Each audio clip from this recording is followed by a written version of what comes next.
Oui, merci de me donner la parole. Je vous trouve tous bien ingrats de faire tous ces reproches à la loi du gouvernement, parce que Madame Gouraud nous l'a dit que le projet de la loi 3DS était bien de simplifier l'action locale, différencier les solutions, rapprocher l'État du terrain, lever les freins inutiles et faciliter le quotidien des collectivités et de leurs élus. Donc c'est cela, l'armature du projet de loi. Donc, par rapport à ce que vous avez dit, Madame Dembélé, 700 €, je me demande ce qu'on va faire de tout ça. Je me demande si je ne vais pas vite courir, ouvrir un compte, parce que franchement, c'est un cadeau magnifique pour tous les foyers fiscaux. Je rappelle juste que la fortune des milliardaires français, pendant le même temps du Covid, a été augmentée de 68%. Et c'est pas moi qui le dis, c'est le rapport Oxfam pendant le même temps de la crise du Covid, c'est-à-dire pendant 19 mois. Et que pour la Fondation de l'Abbé Pierre, ils nous ont rappelé que 7 millions de personnes sont tombées en France sous le seuil de pauvreté, ce qui est aussi le cas à Aix, où il y a des travailleurs pauvres qui dorment dans leur voiture. Bon, c'était une parenthèse. Une question sur le rapport 0101. Alors, c'est peut-être une question de Béotien, mais vous avez expliqué la dernière fois qu'on avait une perte de 11 millions d'euros qui avait été en partie compensée par la loi. Vous l'avez rappelé, M. Bramoulet, il y a l'inflation, il y a la hausse des services, les services que l'on doit rendre à nos concitoyens, les salaires qui aussi augmentent, les produits. Moi, ma question, c'est si rien ne change, jusqu'à quand Aix va pouvoir encaisser ce régime? Est-ce qu'on a les épaules assez solides pour tenir assez longtemps? Et après, qu'est-ce qui va se passer? Merci. Pierre, c'est une vraie question. Je partage l'inquiétude sur une trajectoire à moyen et long terme, totalement. Mais ce n'est pas lié au... Je vais vous dire, on discutait tout à l'heure avec le budget.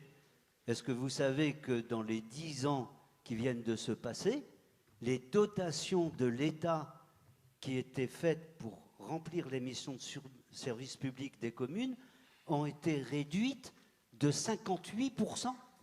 Je dis bien 58% dans les dotations du premier poste que nous avons de recettes.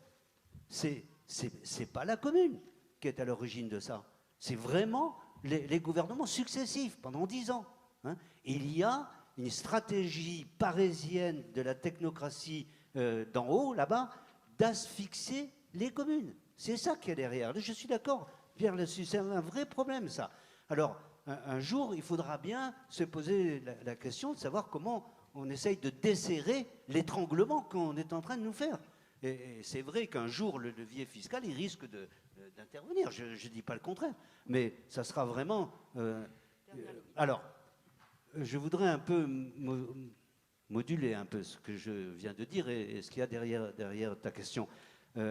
Nous avons une ville attractive, heureusement, parce qu'on a fait ce qu'il fallait pour qu'elle reste attractive et qu'elle se développe. Et comme elle se développe, eh bien, il y a un produit fiscal qui augmente naturellement quand on maintient les taux constants. Une politique pourrait être que quand tu augmentes le produit fiscal à taux constant, tu pourrais réduire les taux. Non, on ne le fait pas. On ne le fait pas, on ne va pas jusque-là. On maintient les taux, mais le produit fiscal augmente. Voilà, par exemple, la revalorisation des valeurs locatives. Ce n'est pas le gouvernement qui le décide. C'est un système automatique pour compenser l'inflation. Et en augmentant ces valeurs, on ne maintient que la valeur réelle, en compensant l'inflation. Mais ce n'est pas d'aujourd'hui, c'est depuis toujours que, depuis 1975.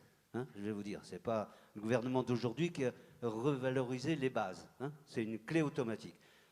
Voilà, c'est vrai que c'est, comment on dit, c'est du fine-tuning, comme on dit. C'est pour doser tout ça, pour arriver à remplir les missions sans alourdir la fiscalité, tout en ayant une trajectoire qui permette de réaliser des tas de choses, un peu difficile. Bon, on va en parler sur le budget. Merci Pierre.